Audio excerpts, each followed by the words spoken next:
I live in a house built around 1800 to 1820 in central Indiana. I'm male 21, recently moved back in with my grandparents to help take care of them. They raised me from 3 and I had plenty of strange things happen while living here. My grandma has this old doll we always joked about being possessed, but I've always been terrified of it. Recently she moved it to our upstairs spare bedroom, directly across the hall from my bedroom, and there is workout equipment in the 3rd room.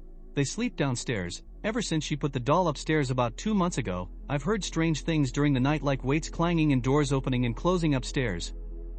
It is a very old house that makes noise, but wide awake 3 nights in a row. I have heard my grandmother's voice calling my name, and gone downstairs, and she says she never called me. Last night I heard it again, and I went downstairs. Same thing, she didn't call for me. I go back upstairs and get in bed. It's about 12:30 a.m. As soon as I shut my bedroom light off and get into bed, I feel something touch my foot almost like a plastic doll's hand. There is nothing in my bed I could have mistaken for touching my foot. Everyone who's been to my house has gotten a bad feeling from the doll. The doll is about 3 feet tall and according to my 70-year-old grandmother, it's at least as old as her.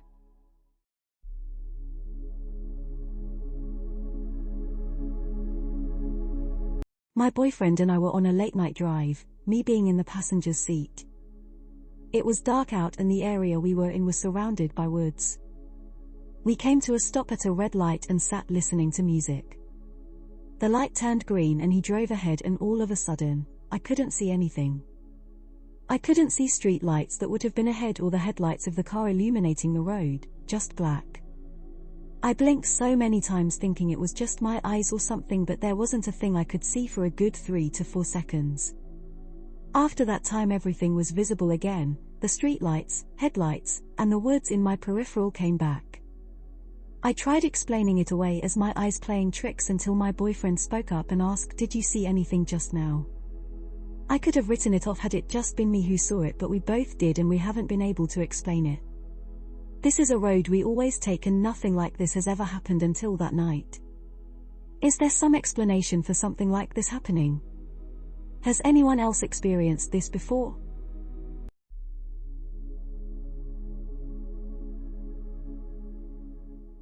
I worked at a nursing home for about 3 years.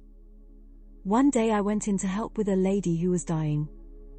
Me and the other tech stopped to talk for just a second, then suddenly this lady that had been comatose for over a week, and I mean completely unresponsive, she raised her arms and started very excitedly, saying, "Mama, Daddy, Rachel, oh it's so beautiful, I've missed you so much." Then she just went completely limp, she had passed.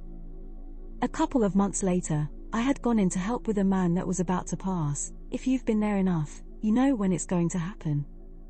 Again, same situation, he had been completely unresponsive for a week. When he started talking to Mama and Daddy, his brother, but his sister was missing. Then he talked about how beautiful it was, and he passed. A few months later I was walking down the hall. As I started past the room of a man I knew was about to pass, I decided to go in and check on him. I stepped through the door. He started screaming at the top of his lungs, "It's getting hot in here, oh God I'm on fire, my legs are burning, oh God save me. God I'm sorry, help me God. I didn't want to be with you anyway.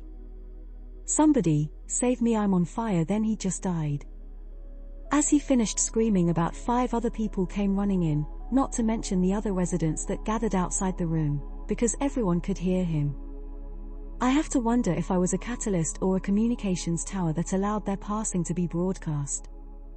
With my past, and the things that have happened around me, and to me, that it's possible that my presence at that time could allow that special time to be less personal than it should be.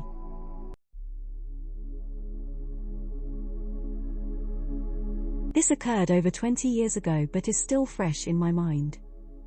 My son was born early at 32 weeks.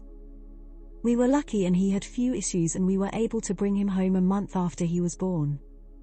He came home on oxygen and caffeine due to bradycardia. Once we were home, strange things began to happen. The cat refused to go in his room. And before he was born, I was forever removing said cat from his room. Our dog would sit at the bottom of the stairs and tilt his head as if he was listening to something. I would be changing his diaper and start talking as I thought his dad just came into the room, only to turn and find out I was alone. A friend gave him a peekaboo Big Bird toy that would say peekaboo when you covered and then uncovered its eyes.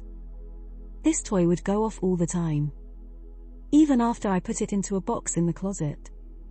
I often felt I was not alone in that house. My parents had given us an Angel Care baby monitor as a gift. This had a pad that was placed under the mattress and an alarm would sound if it did not detect any movement after a certain amount of time. As our son was tiny, only 5 pounds when he came home, this alarm would often go off. I would wake up, walk into his room, turn it off and check on him. He was always fine. And I never felt that it was anything but the fact he was so tiny that the pad didn't pick up his breathing. During this time, I would often dream of a woman I would find in his room. I never saw her directly but would dream I saw the shadow of a woman with long hair standing and reaching into his crib. The dreams never scared me but I did find them very odd but comforting at the same time. I can't remember how long he had been home, but it was at least a month. He was still on oxygen and still on caffeine. Our bed was to the left of our bedroom door and I slept on the right-hand side next to the door and my husband slept on the left-hand side. I was asleep and was woken up by being shaken roughly on the door side of the bed. I woke up and looked over at my husband and said, "Why are you shaking me?" only to realize he was completely asleep and on the wrong side to have shaken me. I immediately jumped up and ran to my son's room. I flipped the light on, something I had never done to this point, and heard a gasp from the crib. Often when babies spontaneously stop breathing, you just need to startle them to begin again. I truly believe that he had stopped breathing and my turning on the light startled him into breathing again. After this episode, the dreams and strange occurrences with the pets and toy continued, until my son came off the oxygen and caffeine. Once that happened, the odd occurrences stopped. The pet stopped acting weird and the Big Bird toy never went off on its own again. I believe that someone came home with him to keep him safe. The feeling I got from my dreams was it was a young woman, maybe early to mid-20s and indigenous. I'm Canadian. I will always be grateful for them watching over him and shaking me awake that night so I could startle my son into breathing again. Bye, have a great time.